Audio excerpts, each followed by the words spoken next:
अस्सलाम वालेकुम जी, क्या हाल ने? ठीक है, होर सुनाओ, सेहत कैसी है? तो मंडी आए सन यार, बकरे शकरे लैने सन। तो मंडी आए सन, तो मंडी इतने सामने तुहानू मोटरसाइकिल स्टैंड सामने नज़र आ रहा है। ठीक है, मोटरसाइकिल रोकनी सी तो पूछा भी उन्होंने भी पर्ची कितने दी, पहला दसी नहीं है, मोटरसाइकिल खिलारन लगे हैं। फिर मैं बंदे ने पूछा भी यार पर्ची कितने दी हो, कह रहा जी 60 रुपये दी। एक तो साड़ी पाकिस्तान के अंदर इतनी करप्शन, इतने माफियाज हैं, बंदा करे तो करे की।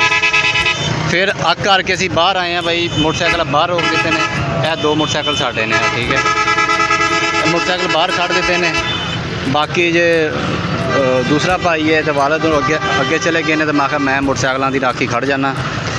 देन का मसला नहीं, बंदा 120 रुपये दे दे, लेकिन ना हक 60 रुपये, यानी कि ज़्यादा से ज़्यादा 20 रुपये होंगे ने या 30 रुपये होंगे ने। अदालतों से चला जाए ना, उत्थे भी 30 रुपये ने या 40 रुपये लेंदे ने। ये इत्थे देख लो, जिदा नहीं ये इस तरह कर 60 रुपये इन्होंने इस तरह डिमांड की है, जिस तरह के इत्थे असी सोना रखवाना होवे। तो खैर असी तो मोटरसाइकिल वापसी काट ले, असी बाहर लिया के इत्थे खिलार लेने, आप राखी खड़ गए। खैर है, बाकी अगर जानवरों की मंडी की गल की जाए तो रेट तेज़ ही ने। ठीक है, खास तौर पर जो छोटा जानवर है, छोटे जानवर का रेट बहुत तेज़ है।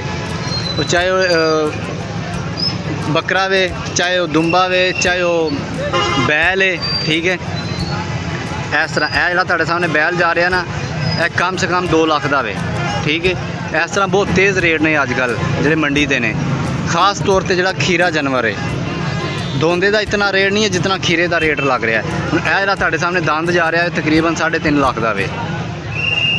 यह जो दंद जा रहा, ठीक है, रेट बहुत ज़्यादा तेज़ आ। तो बाकी देखते हैं, हम बकरे लैन वास्ते गए ने, 4.5 आदमी गए। मैं इतने मोटरसाइकिलों की राखी खड़ा, वेखते हैं सानू किन्ने चलाते हैं बकरे। भी तुहाडे नाल मैं शेयर भी करांगा भी यह बकरे लेने इतने, तो बकरे लेने असां। ठीक है, तो तुहानू पता भी हमेशा जी वीडियो मैं बनाना ना, सीधी तुहाडे तरह देसी या पंजाबी या बंदा, कोई झूठ छाट नहीं बोली दा, जी चीज़ होंगी सामने रख दी यह चीज़ है। बाकी तुहाडे सामने मंडी पूरी लगी पई है, चेक करो, हर बने रश ही रश नज़र आ रहा है। हर तरफ जिधर तुहाडा ध्यान जाएगा ना, तुहानू जानवर ही नज़र आएगा, क्योंकि मंडी जी होंगी है एक मखसूस दिन रखा जाता है। आज जुम्मा सीगा, तो जुम्मे का अगे मंगल की भी होंगी है, तो जुम्मे की भी होंगी है। हुण जुम्मे की मंडी लगती पई है तुहाडे सामने। है माशाल्लाह, देखो कितना खूबसूरत बैल है। तो घट सो घट भी 4 लाख का होना है, इसकी प्राइस जी है 4 लाख की होनी है।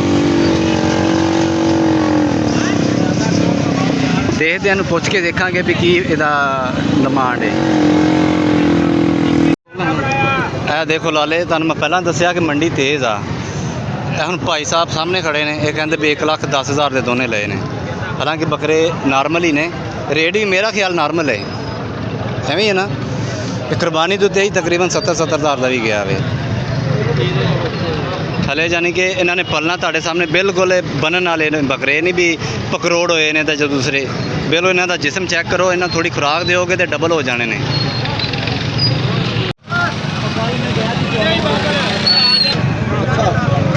ऐसी डिमांड जी 220 दी है। खैर बच्चा भी तगड़ा वे।